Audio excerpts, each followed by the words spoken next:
What's going on, y'all? I'm back. Last week, we spent a lot of time talking about Dagestan and the fight culture and the Five Directions gym. So let's talk about the fights that happened this past weekend. And we'll open up with the bare-knuckle violence, Dyer vs. Hunt Part 2. And this fight was chaos from the bell. I mean, Dyer came out like a madman trying to end the feud. He drops Hunt twice. And first time dropped him early, dropped him again. He had Hunt reeling, man. You know, most fighters would crumble after the first one. Hunt ate two of them bitches, and kept on looking for the moment. And bam, with 1 second left of round one, he lands that one big shot on Dyer's chin, put him out.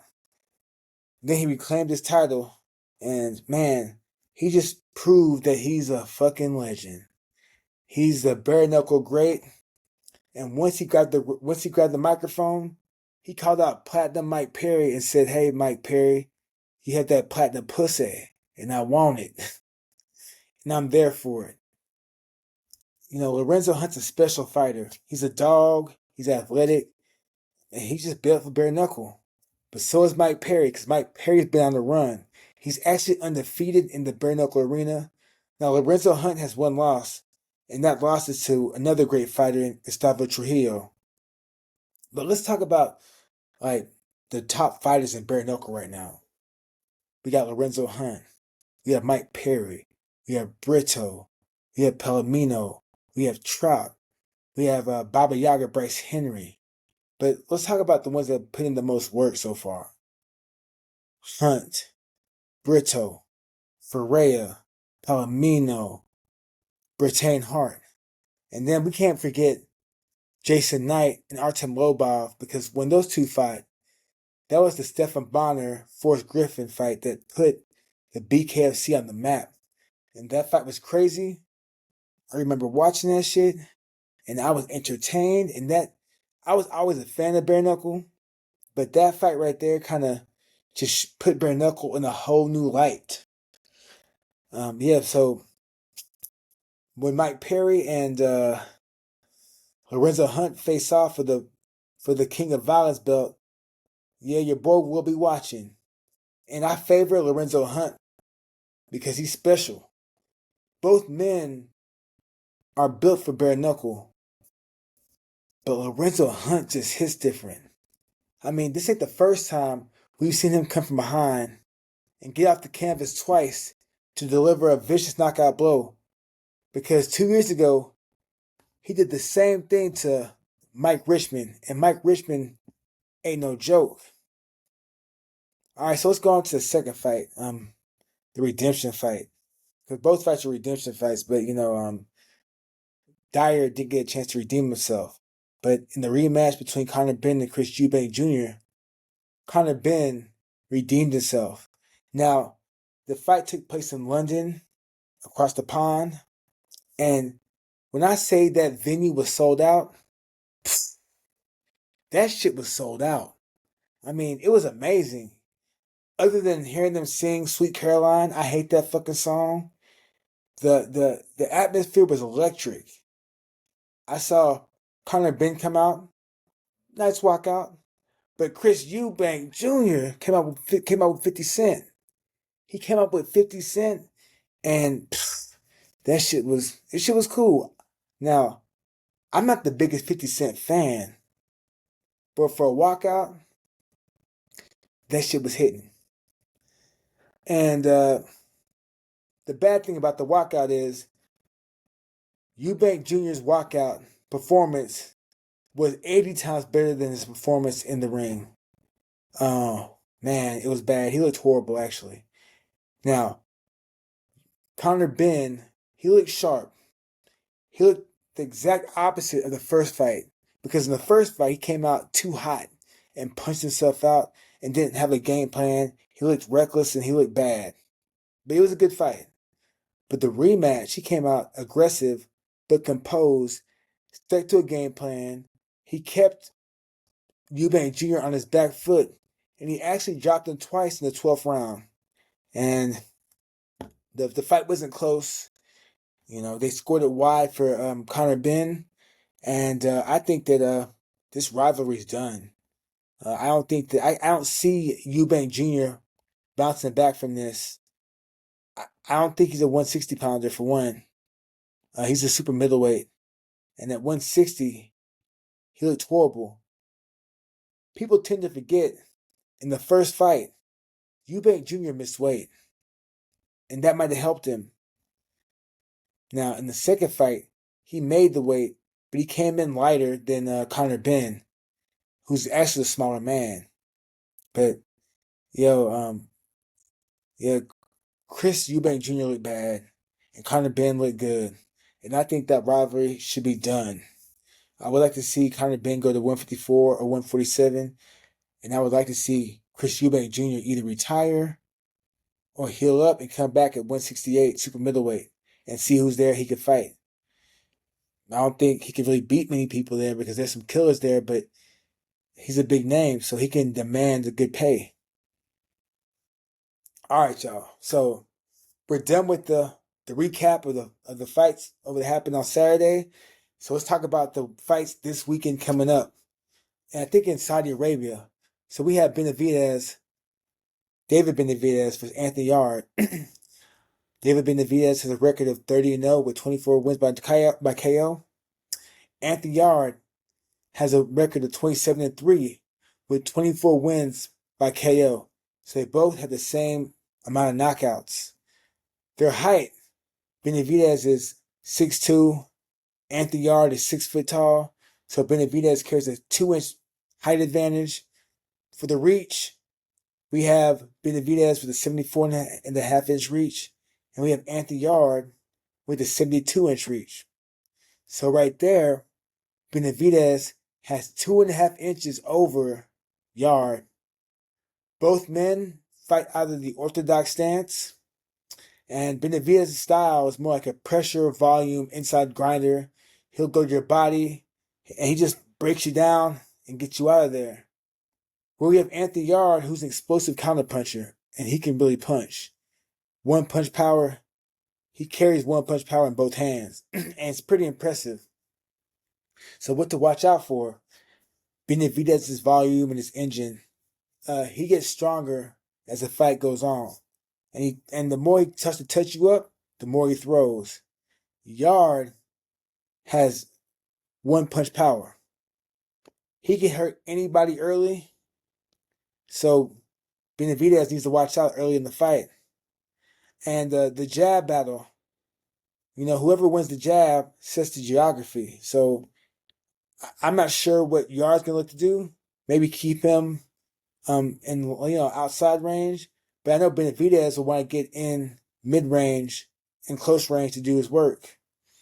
Benavidez must walk Yarde down and back him up and keep him reacting and keep on touching him and then drown him with pressure.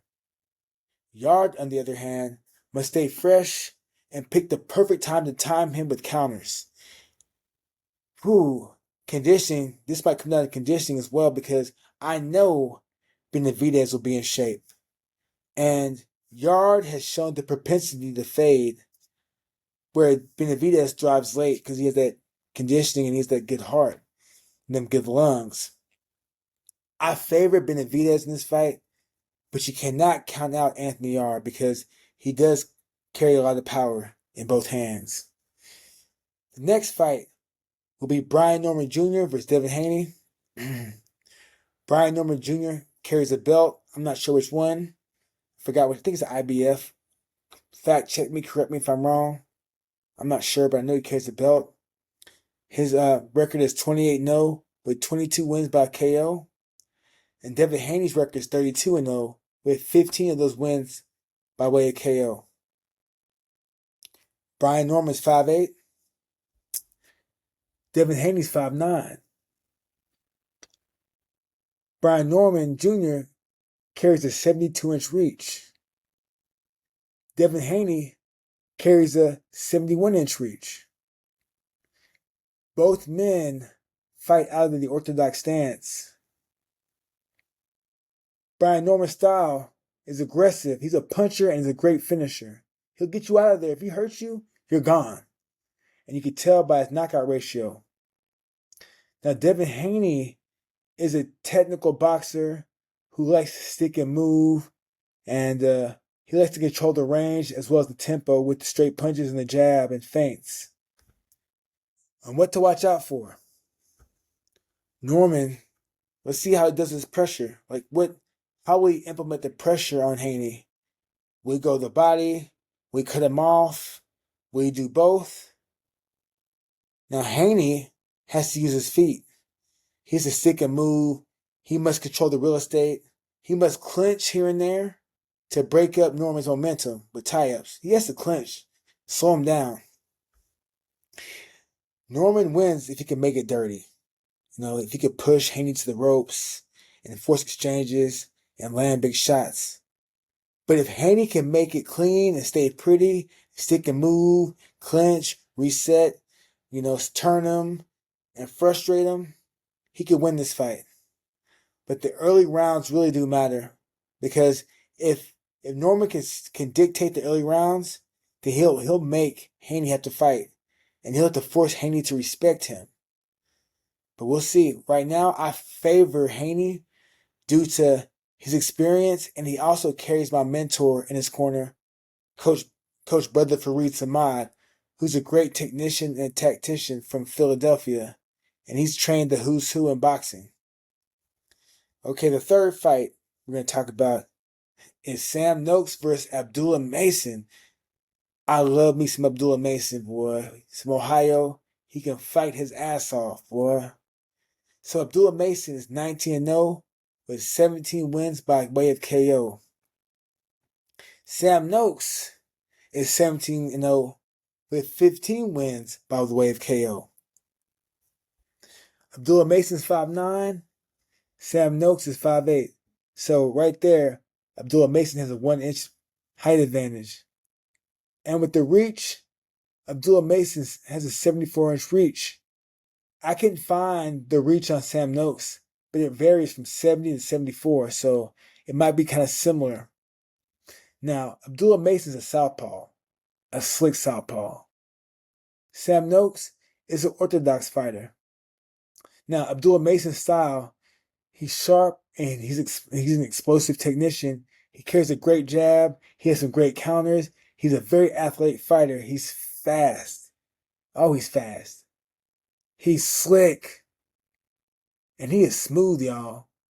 Y'all have to watch him. Go watch his highlights on YouTube. If you get a chance, just go to YouTube and type in Abdullah Mason highlights, and you will see some smooth shit. He's one of my favorite fighters to watch, honestly. One of them easily. Whenever he fights, I'm watching. Now we got Sam Noakes. He's a pressure fighter. He's heavy-handed, and he carries a high work rate. And he also sparred with Shakur Stevenson, who's one of the best fighters in the world. So I'm pretty sure, Shakur Stevenson gave him some good looks and maybe some advice on how to handle Abdullah Mason. So Abdullah Mason must, create angles from that southpaw stance and, create lanes that most boxers never see. Noakes must use his physicality and uses high work rate to make Mason fight backwards. And when it comes down to it, whoever controls the center will control this fight and can win the early momentum that can carry them through to victory. Mason must fight long, sharp, and authoritative. He can't let Noakes bully him and fight within bullying range. Now, Noakes has to get on the inside of the slick southpaw and make Mason uncomfortable. He has to go in there and rough him up and just throw punches and just hit whatever he can hit. Hit his shoulders, hit his arms, hit his hips, hit his back, touch whatever you can touch. Because when it comes down to it, the first 3 to 4 rounds will tell the story of how this fight could go. And whoever jumps out ahead at first can issue a snowball effect and get this victory. Yeah, but I don't know. We've seen we've seen Abdullah Mason get dropped before. And if Sam Noakes can make that fight ugly and land some power shots and drop him, then that could be in his favor. I'm just ready to watch these fights, y'all, because I can't tell you what's going to happen. That's why I watch these fights, because anything can happen in these motherfucking fights. But like I said, man, I love Benavidez. I love watching Anthony Yarde fight. Brian Norman can fight his ass off. Devin Haney's a great boxer. Sam Noakes can fight. Abdullah Mason is one of my favorite fighters to watch. And I will be tuning in to watch this card. I suggest y'all do too. Man, so with that being said, y'all, I'm out. But anyways, if you like what you heard, go ahead and subscribe to my channel if you want to. I just speak on shit that I like to talk about. Bare-knuckle, some MMA, and definitely a lot of boxing. So, if you like what you heard, go ahead and subscribe to my channel, y'all. I'm out.